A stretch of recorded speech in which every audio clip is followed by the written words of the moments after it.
We're travelling through the beautiful Yorkshire Dales and it's glorious. Just to the southwest of us across the moors, Richard Taylor has been following in the footsteps of a radical Christian trailblazer. In the summer of 1652, just after the end of the English Civil War, a young man called George Fox climbed here, Pendle Hill in Lancashire. When he reached the summit, he would experience a vision which would change the world. George Fox was a seeker.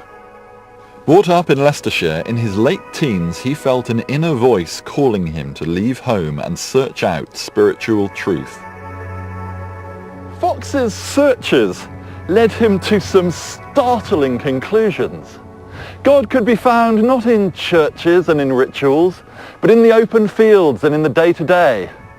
Christians should be guided not by priests, but by the light of God within their hearts. And since God dwelt in the hearts of all believers, so all believers were equal. Labourers, servants, even women could know and teach the ways of the Lord. In his early 20s, Fox started to preach his new ideas. He attracted a small group of followers who came to call themselves the Friends of the Truth, or simply the Friends. In his biography, Fox described what happened here. He said, "As we travelled, we came near a great hill called Pendle, and I was moved by the Lord to climb to the top of it, which I did with great difficulty, it being so very steep and high." Yeah, tell me about that. "And I could see the sea bordering upon Lancashire, and the Lord showed me in what places he had a great people to be gathered in." Fox's radical ideas were not well received by the authorities, and he was regularly arrested and imprisoned.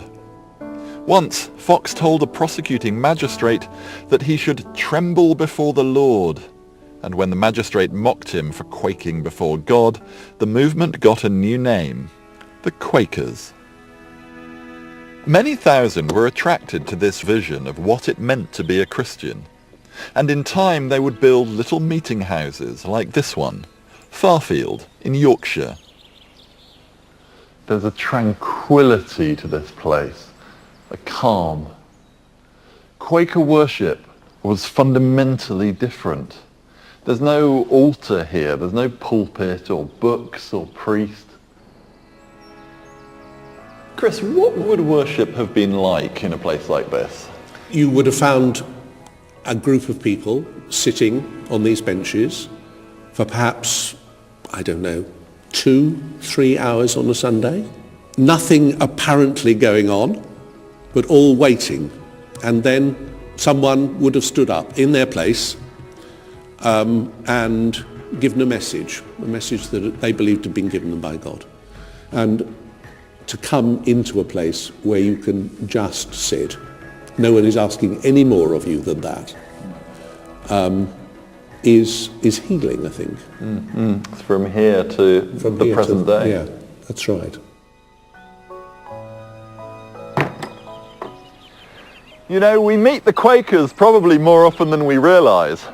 With their reputation for honest dealings, they made excellent business people. And Lloyd's Bank, Barclays Bank, Roundtree's, Terry's, Fry's Chocolate, Bryant and May Matches, Clark's Shoes, all have Quaker roots. But it's their spirituality that today seems more relevant than ever. Their bravery, their quietude, and their unwavering commitment to peace and truth and love.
My journey along the Carlisle to Settle Railway has brought me to Appleby Station, where the train takes on water.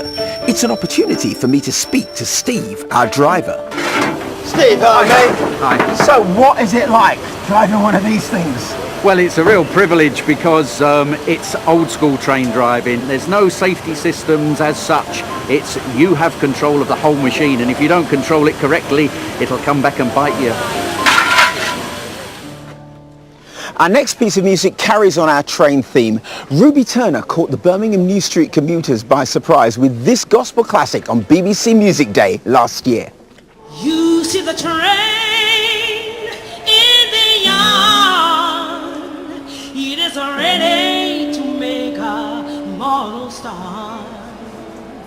Oh, just as soon as the conductor he says, all aboard. This train is a clean train, you know this train. This train is a clean train, you know this train. This train is a clean train, everybody riding in Jesus' name. This train is a clean train, you know this train. This train has left the station, move this train. I said this train has left the station, move this train. I said this train has left the station, this train takes on every nation. This train is a clean train, you know this train. It's the prettiest train that you ever did see, this train. It's the prettiest train that you ever did see, this train. It's the prettiest train that you ever did see. If you wanna ride it, ride a very team of this train. It's a clean train, you know this train. Oh, this train, if I fucking want this train, get on board this train. If I fucking this train, I say this train, if I fucking everybody riding on, everybody on it. This train is a clean train, you know this train. You better get on board.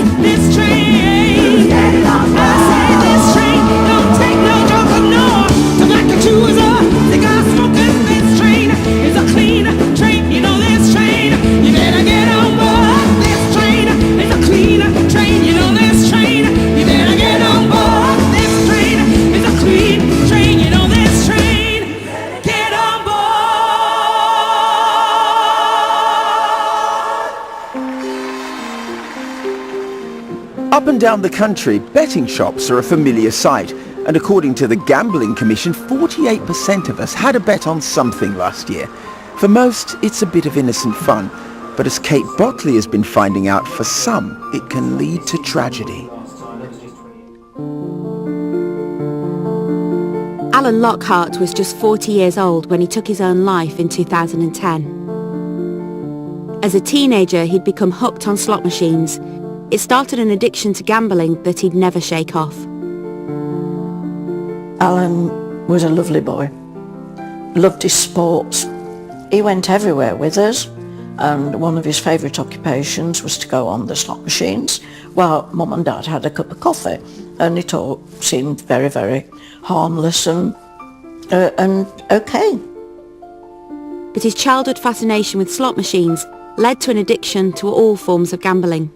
Money kept going through his fingers like water, and when he became in debt to a very large amount, we thought, well, yes, he is in big trouble. But you do what any parent does. You protect your children at all costs, and you do all you can for them. So we kept helping him out when he needed money. Then all of a sudden, Alan took himself off, left home, and didn't come back. 2 years later, I heard that Alan had hung himself in his house. It was, I don't know, like being down a dark hole. Those must have been really dark days. Very dark days, terrible. I have a strong faith, and that's helped me through that. How did that help? I think praying about your problems helps to offload a little bit of the weight, and there's always a reason. You know, maybe this was what it was all about. And for Anne, that means spreading the word about the risks of gambling to young people and to the gambling industry. Graham Weir is head of player protection for high street betting chain Ladbrokes Coral. Alan died in 2010. How have things changed since then? The industry has, I guess, awoken to our responsibilities probably in the last 5 or 6 years. In shop we have messages for customers that play on machines, for example, that tell them how long they've been gambling for, how much they've been spending.